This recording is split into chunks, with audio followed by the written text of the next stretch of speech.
नमस्कार दोस्तों। जीवन में उलझने बहुत हैं। जीवन में रिश्ते बहुत टिकते नहीं हैं, जिनमें प्रेम, धैर्य और समझदारी होती है। और जब पति पत्नी के बीच संवाद कम होने लगे, अपनापन ढीला पड़ने लगे, तब मन भारी हो जाता है। दोस्तों, शास्त्र कहते हैं जहाँ श्रद्धा होती है वहाँ समाधान भी होता है।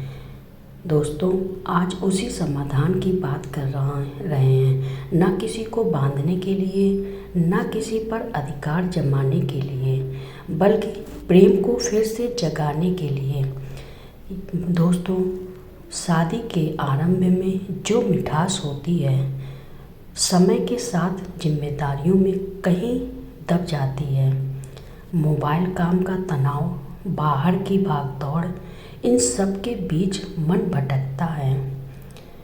पर याद रखिए दोस्तों, स्त्री का स्नेह सबसे बड़ी औषधि है। जब स्नेह में श्रद्धा मिल जाती है, तब वही साधना बन जाती है। दोस्तों, हमारे पूर्वजों ने कभी शोर नहीं मचाया। उन्होंने घर की छोटी छोटी बातों में बड़ा संतुलन रखा। वे जानते थे कि स्वाद, सुगंध और भावना तीनों मिलकर मन को छूते हैं। इसी भाव से एक सरल उपाय की चर्चा है, जिसे विश्वास और पवित्रता के साथ किया जाए तो रिश्ते में मधुरता लौट आती है। यह कोई जादू नहीं दोस्तों, यह मनोभाव की साधना है।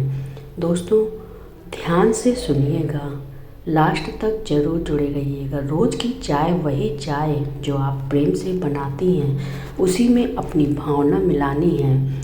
घर में सहज रूप से मिलने वाली एक सुगंधित वस्तु, इलायची।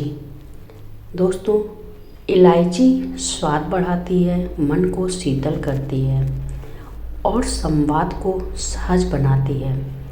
शुक्रवार या सोमवार की सुबह स्नान के बाद शांत मन से कुछ इलायचियाँ अलग रख लें। जब भी चाय बनाएं, एक इलायची हल्के से पीसकर डालें और मन ही मन यह संकल्प लें, हे श्री कृष्ण, हमारे बीच प्रेम, सम्मान और समझ बढ़े। दोस्तों, ध्यान रहे, यह संकल्प अधिकार का नहीं, अनुराग का हो। चाय बनाते समय मन शांत रखें, क्रोध या दुख के साथ नहीं। इस बात को गुप्त रखें, क्योंकि साधना का फल मौन में ही पकता है। दोस्तों, परिणाम धीरे धीरे दिखते हैं। पहले संवाद बढ़ेगा, फिर मुस्कान लौटेगी, फिर साथ बैठने का मन बनेगा, झगड़े कम होंगे, शब्दों में मिठास आएगी और सबसे बड़ी बात, आपके भीतर शांति आएगी। भक्तों, कुछ सावधानियां भी आवश्यक हैं। यह उपाय केवल विवाहित स्त्रियां करें। मासिक धर्म के दिनों में इसे स्थगित कर रखें। गंदे हाथों से सामग्री न छुएं और किसी को नीचा दिखाने की भावना न रखें। याद रखिए दोस्तों, प्रेम से किया गया कार्य हमेशा ही फल देता है।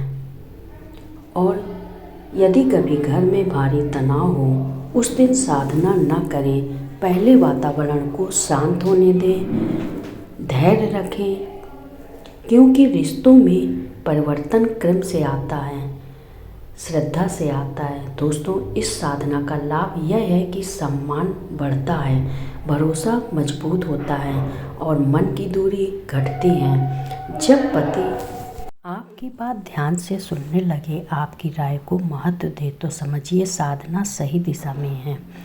याद रखिए दोस्तों, अंत में यही निवेदन, यही उपाय किसी को बांधने का नहीं, बंधन को मजबूत करने का है। श्री कृष्ण साक्षी हैं। जहाँ भावना शुद्ध होती है, वहाँ कृपा बरसती है।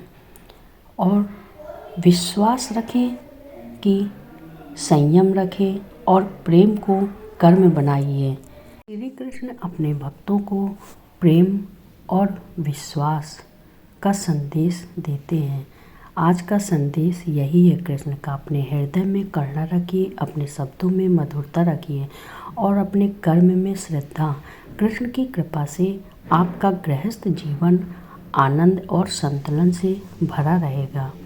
जीवन में कठिनाइयाँ आती हैं, लेकिन भाव से, अगर विश्वास से, यह श्रद्धा से करेंगे तो आपके गृहस्थ जीवन में खुशहाली आ जाएगी और पूरा परिवार खुश रहेगा।